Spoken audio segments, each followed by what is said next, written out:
one day somebody does something unspeakable to someone else, to someone you hardly knew, and you do something about it, because you can. From W Top News, after a jury spent 2 days deliberating the case of a former Fairfax County, Virginia police officer who shot and killed a suspected shoplifter outside Tyson's Corner Center last year, the jury came down with a split verdict. That came down on Friday. The jury found former Sergeant Wesley Shiflett not guilty of involuntary manslaughter, but guilty of reckless handling of a firearm. He faces up to 5 years in prison for the felony reckless discharge charge. His sentencing hearing is scheduled for February 28th of 2025, 2 years after the death of Timothy McCree Johnson.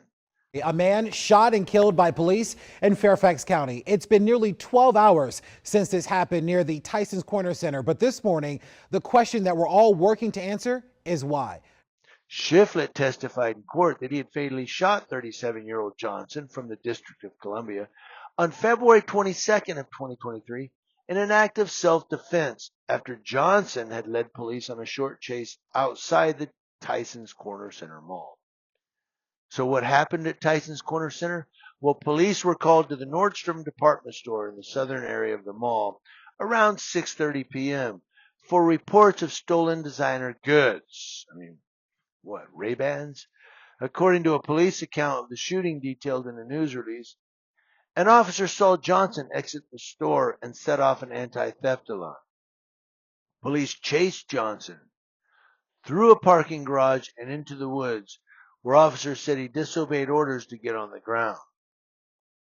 Johnson was shot after running through the parking garage and outside the mall and died from a gunshot wound to the chest. Surveillance video footage and body camera footage showed Johnson taking a pair of sunglasses from Nordstrom, then exiting the store toward the parking garage.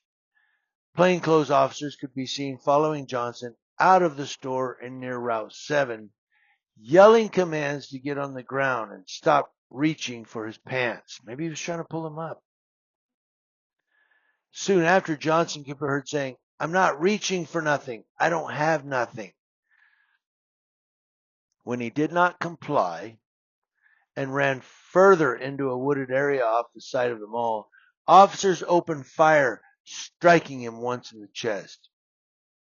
The Fairfax County Police Department fired Shiflett the following month for what Chief Kevin Davis called a failure to live up to the expectations of our agency, in particular use of force policies.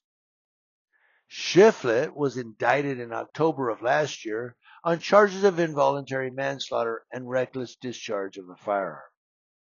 Quote, "I know that an indictment, nothing, is ever going to bring him back, but my hope is that they feel seen, they feel heard, and that this is yet another step on their journey toward healing," said the Fairfax County Commonwealth's attorney, Steve Descano. And he said that at the time after meeting with Johnson's family. Now, after Shiflett's first court appearance, Melissa Johnson, the mother of Timothy McCree Johnson, said, "We wait for the facts to present themselves and for victory for Timothy." Well, you didn't get victory, in my humble opinion. Caleb Kirshner, Shiflett's attorney, said his client feared for his life in the moments before the shooting. As Shiflett chased Johnson into the woods, Kirshner said, Johnson tripped over some brush and crouched onto his knees, facing Shiflett. Kirshner said Shiflett saw Johnson reaching into his waistband and believed he had a weapon. I don't believe it. Sorry, my humble opinion. After the shooting, police searched for a weapon but found nothing. Quote, "Unfortunately, Sergeant Shiflett doesn't have clairvoyance, nor does he have x-ray vision," says his attorney Kirshner. He added, his training told him to do exactly as he did. I want to stop it for a second. That's it. His training told him to do exactly as he did.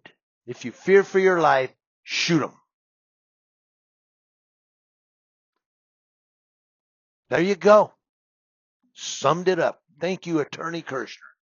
His training told him to do exactly as he did. I feared for my life, so I shot him. And I'm armchair quarterbacking. I get it. I wasn't there. I didn't see what this cop saw. I don't know if the guy was reaching, maybe, or is he supposed to wait for the guy to pull out a gun? This is a tough call in that respect. But I still believe these cops, and many of these stories I do, they shoot too quick. No, you're not supposed to wait for him to aim the gun, cock the hammer, and then shoot him. No, I get that. But sometimes these cops, man, are just like, oh my God, I thought he was pulling a gun out. And they get up there and there's nothing. They found nothing on the guy. Well, he reached in his waistband. Maybe he was pulling up his underwear. How do we know he even reached in his waistband? What if he was, I'm just hypothesizing. I would say, what if he was just pulling his pants up? Either way, this cop should have been convicted of involuntary manslaughter.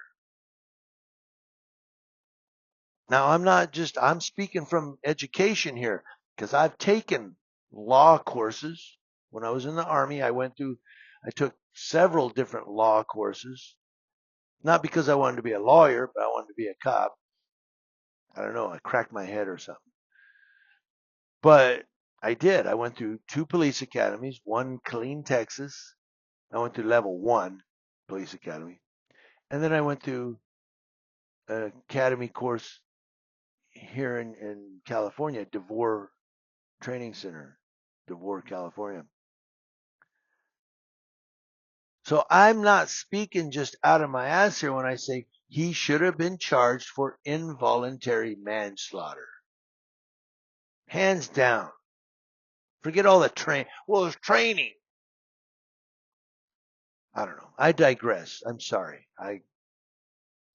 Somebody's going to comment and be pissed off because they always get pissed off when I make commentary. After closing arguments were made on Wednesday, Kirshner said that he expects to seek a mistrial with prejudice, meaning that the case would be tossed out and prosecutors would be barred from seeking a new trial.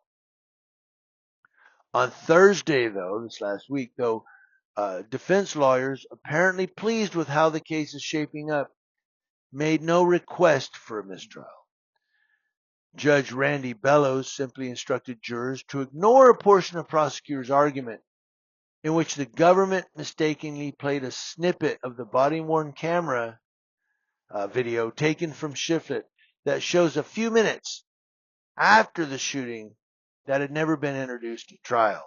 This was a dramatic end to a very emotional, long day in court that leaves both sides, frankly, waiting with bated breath until tomorrow morning when it will get resolved. During the prosecution's closing argument today, they played a portion of Wesley Shiflett's body cam footage that was not entered into evidence. For the record, that's not something that prosecutors are allowed to do. They said they did so mistakenly thinking it was admitted into evidence. And on that clip, Shiflett can be heard saying about 2 or 3 minutes after he shot Timothy McCree Johnson, I told him, let me see your hands, let me see your hands. Now, with the benefit of looking at body cam footage, it turns out he, in fact, did not say that to Johnson as he was chasing him into the wooded area. So the defense now says that this issue creates a prejudice that cannot be fixed for 2 reasons. One, they say it makes it look like Shiflett was lying and that created a pretext for the shooting, and they can't fix that.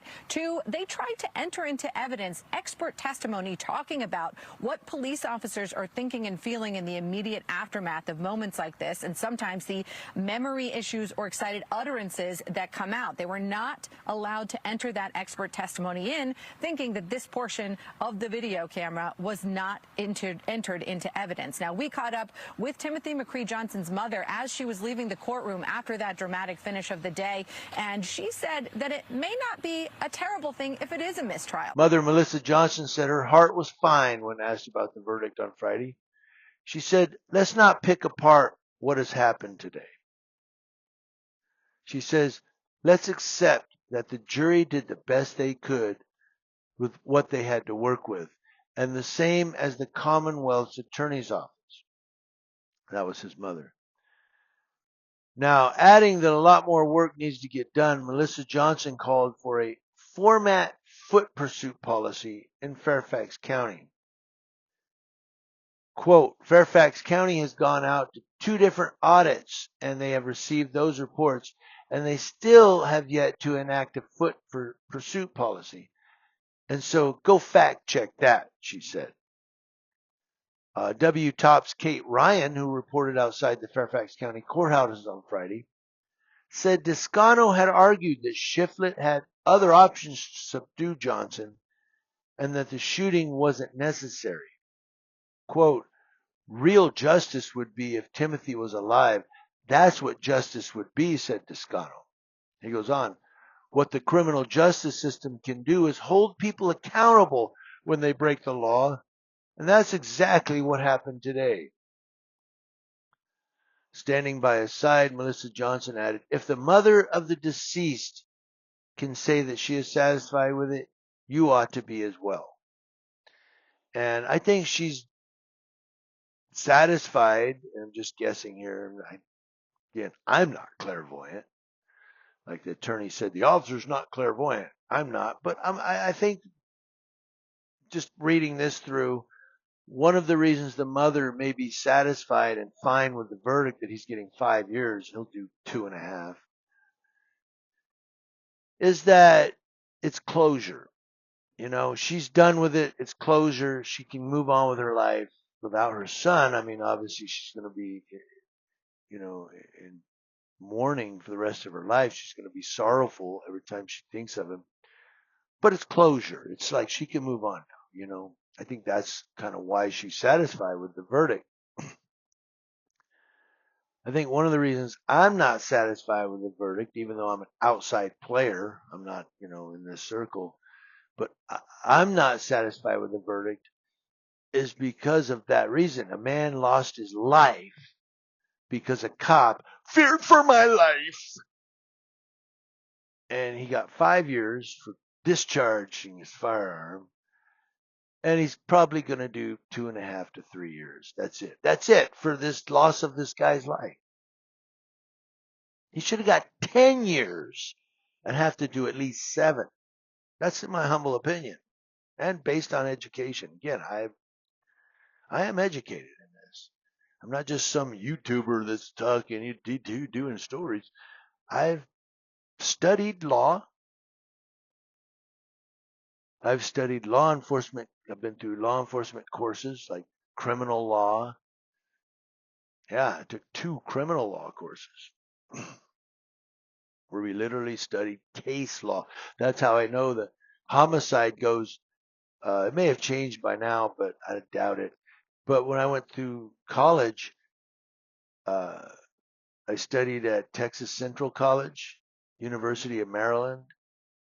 I did. I even took one course out of USC that was in Germany. It was a USC overseas campus.